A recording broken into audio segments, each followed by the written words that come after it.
Faut-il acheter l'iPhone 16 ou patienter pour le 17? Nous sommes déjà à la moitié du cycle de vie de l'iPhone 16, en tout cas de son année de lancement. Et c'est une question qui, comme chaque année, revient. Est-ce qu'il faut acheter l'iPhone actuel ou patienter pour la prochaine itération? Je ne vais pas faire durer plus longtemps le suspense. Si vous voulez une réponse rapide, vous allez la voir.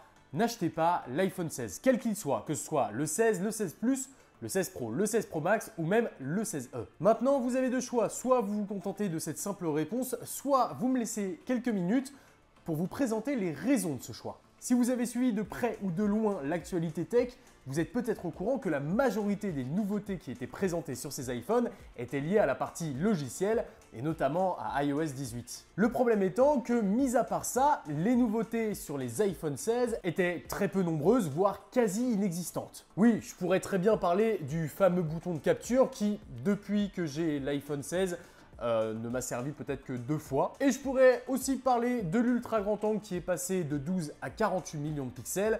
Mais mis à part ça, les nouveautés sont très peu nombreuses. Alors, n'achetez pas l'iPhone 16 parce que clairement, il n'apporte rien. Si vous voulez gagner de l'argent, partez plutôt sur un 15 Pro. Mais le meilleur choix que vous puissiez faire pour vous et pour votre portefeuille, je pense, c'est d'attendre l'iPhone 17. En effet, cette nouvelle génération devrait redessiner totalement la gamme des iPhones chez Apple. Si jusqu'ici, on était habitué à 4 modèles. L'iPhone, sa version Plus, un peu plus grande mais toujours en mode standard. Et puis les Pro et Pro Max qui étaient deux versions destinées aux professionnels dans l'absolu. Eh bien cette gamme devrait totalement changer l'an prochain.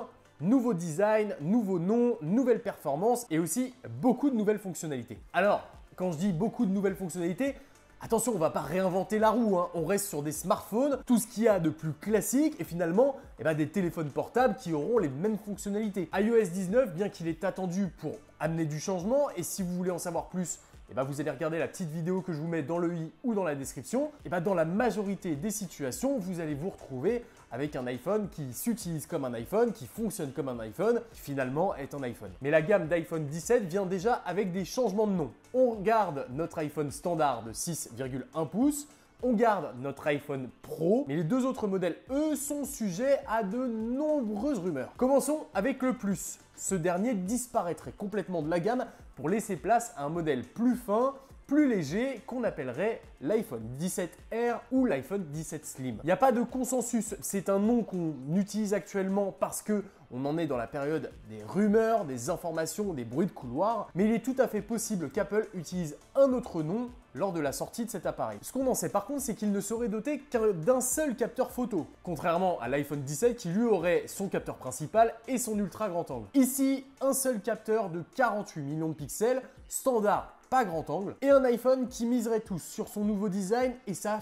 finesse légendaire. Il est question d'un appareil qui ferait aux alentours de 5,5 voire 5,6 mm d'épaisseur, soit l'iPhone le plus fin jamais conçu, et serait précisément là pour cibler les personnes qui en ont marre d'avoir des pavés dans la poche. En termes de taille d'écran, on serait sensiblement équivalent à cet iPhone, à savoir aux alentours des 6,8 voire 6,9 pouces. Et mis à part ces quelques différences, cet iPhone 17R ou iPhone 17 Slim proposerait grosso modo tout ce qu'on pourrait retrouver sur l'iPhone 17 standard. L'iPhone 17 Pro Max lui aussi est sujet à beaucoup de discussions et c'est notamment sur son nom. S'il est question que ce dernier reste grosso modo l'équivalent d'un Pro Max, il est aussi question qu'il s'attribue un nouveau nom, l'iPhone Ultra. Là aussi, que des spéculations pour le moment, pas d'informations fiables et aucune révélation de la part d'Apple.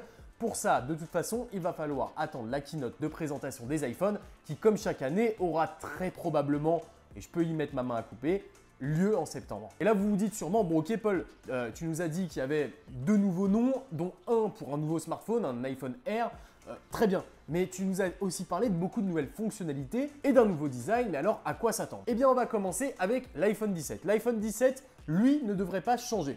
Apple devrait conserver le redesign amené avec l'iPhone 16 pour cette nouvelle génération d'iPhone 17 et c'est une bonne chose parce que je le trouve personnellement très joli. L'iPhone 17R de son côté ressemblerait, si l'on en croit les leaks et rumeurs, à ça. Un téléphone très fin, très simple, qui emprunte des codes au pixel, on ne pourra pas se le cacher, mais qui donc miserait l'ensemble sur sa finesse. De leur côté, les iPhone Pro et Pro Max, ou Pro et Ultra, selon le nom choisi par Apple lors de la sortie, devraient eux reprendre ce design. Exit le titane, exit l'acier inoxydable, les smartphones seraient entièrement fait d'une coque en aluminium. On retrouve aussi le redesign du module de caméra à l'arrière qui prend beaucoup plus de place et ce n'est pas que la forme de ce dernier qui changerait puisqu'on retrouverait à la place du téléobjectif x5 de 12 millions de pixels un téléobjectif x5 de 48 millions de pixels. Ce qui ferait donc que le triptyque photo en 3 ans serait passé de 3 x 12 à 3 x 48 millions de pixels, une belle évolution qui permet donc plus de choses en photo et en vidéo. Évidemment, cette nouvelle configuration photo permettrait à Apple d'aller un peu plus loin et c'est quelque chose qui était très attendu, notamment par les créateurs de contenu comme moi,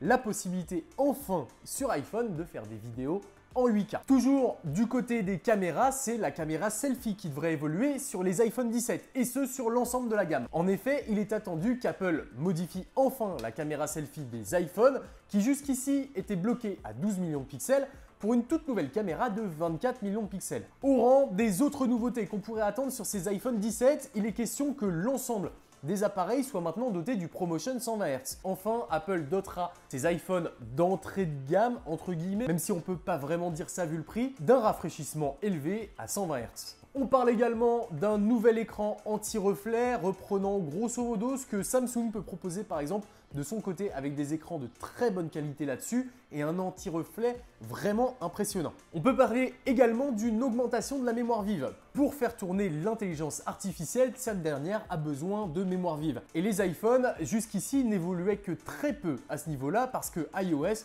n'est pas très consommateur de ce type de mémoire. Néanmoins, avec l'arrivée d'Apple Intelligence, Apple a de plus en plus besoin de cette mémoire. Tous les iPhone 17 passeraient donc à 12 Go de RAM, là où les iPhone 16 sont à 6 Go et les iPhone 16 Pro sont à 8 Go. Le Dynamic Island aussi, la petite île dynamique qui prend place en haut de l'iPhone, devrait elle aussi se voir réduite par rapport à ce qu'on peut avoir aujourd'hui. Il est question qu'Apple soit réussisse à condenser un peu plus les capteurs ou alors à en passer certains sous l'écran. Les rumeurs sont encore très floues à ce sujet. Néanmoins, on peut s'attendre à la réduction de la taille de cette île dynamique sur les iPhone 17. On peut également citer la nouvelle puce A19 qui sera gravée en 3 nanomètres, mais pas avec la même technologie que sur les iPhone 16, avec une nouvelle technologie plus précise et plus performante, permettant donc une meilleure efficience énergétique et donc inévitablement de conserver un peu plus la batterie. Il est aussi question de l'intégration de la puce C1 qu'on a pu découvrir sur les iPhone 16e et qui permet à Apple de contrôler la partie modem, mais également d'une puce Wi-Fi et Bluetooth maison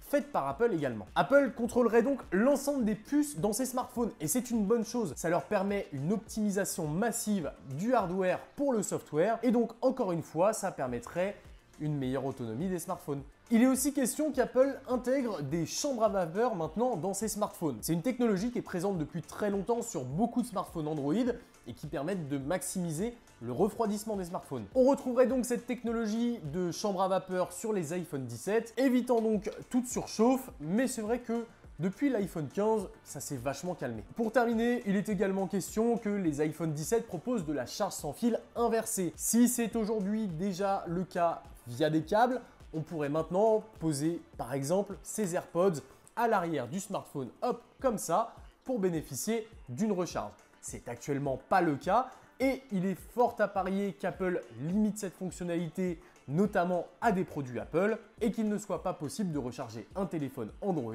avec la recharge inversée de l'iPhone. Mais tout ça constitue finalement pas mal des petites nouveautés qui sont attendues sur ces iPhone 17. Et vous le comprenez donc, cette nouvelle génération d'iPhone n'est pas seulement une petite mise à jour. Nouveau design, plus de performance, un nouveau processeur, un nouveau système d'exploitation, iOS 19 qui sera majoritairement redessiné pour correspondre à ces nouveaux modèles. Bref, c'est techniquement l'iPhone qui est attendu depuis longtemps, l'iPhone un peu de la rupture. Et si vous voulez changer de smartphone, il est très clairement temps de patienter pour cet iPhone 17 parce qu'il sera plus rentable pour vous d'acheter celui-là plutôt que d'acheter l'iPhone 15 ou l'iPhone 16. Lorsqu'on achète un iPhone, il faut savoir également que c'est les smartphones qui perdent le moins en termes de décote. Un iPhone se revend super bien un an après son achat et permet donc d'avoir un bon budget pour racheter par exemple le suivant ou changer de smartphone. Le problème, c'est que quand il y a des modèles de rupture comme ça, ça donne directement un coup de vieux aux anciens modèles qui se revendront probablement un peu moins bien. Il est donc dans ce cas beaucoup plus pertinent de s'orienter directement sur les nouveaux modèles, les nouvelles générations, plutôt que d'acheter un iPhone qui se fera très vite vieillissant comparé au modèle des 2-3 années suivantes. Attendez l'iPhone 17, vous aurez le droit à des versions d'Apple Intelligence plus poussées, avec plus de fonctionnalités qui auront été intégrées avec le temps, et vous pourrez donc pleinement profiter de votre smartphone qui sera capable de subir plus de mises à jour, puisque déjà capable de faire tourner Apple Intelligence. Voilà donc pour cette vidéo qui englobe grosso modo tout ce que vous avez à savoir sur les futurs iPhones d'Apple. Maintenant, vous savez si vous devez craquer ou non pour l'iPhone actuel. Et moi, personnellement, je vous conseille de patienter. On est déjà en avril, septembre va arriver très vite. Vous pouvez, je pense, conserver votre iPhone encore quelques temps. Un iPhone 14, voire un iPhone 15 qui a une batterie qui vous fait un peu défaut, ne payez qu'un changement de batterie et vous repartirez avec un iPhone comme neuf. Voilà, j'espère que cette vidéo vous aura aidé. Si c'est le cas, pensez à l'abonnement et à la cloche. Je compte sur vous. N'hésitez pas aussi à partager cette vidéo à vos amis qui se tâtent à choisir l'iPhone 16 ou à attendre. Si ça peut aider des gens à faire un choix pertinent lors de l'achat, c'est plutôt cool. Moi, tout ce qui me reste à vous dire, c'est à très bientôt pour plus de contenu sur la chaîne. C'était Paul. Ciao!